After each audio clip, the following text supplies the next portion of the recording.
আজকে আমরা জানতে চলেছি এক রহস্যময় শক্তির কথা।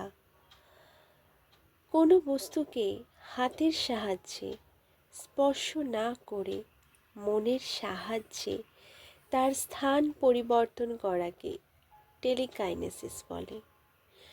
আমরা আমাদের মস্তিষ্কের মাত্র 10 ভাগ শক্তিকে কাজে লাগাই, কিন্তু যদি আমরা আমাদের মস্তিষ্কের 100 ভাগ শক্তিকে কাজে লাগাতে পারি, তখনই টেলিকাইনেসিস করা সম্ভব হয়।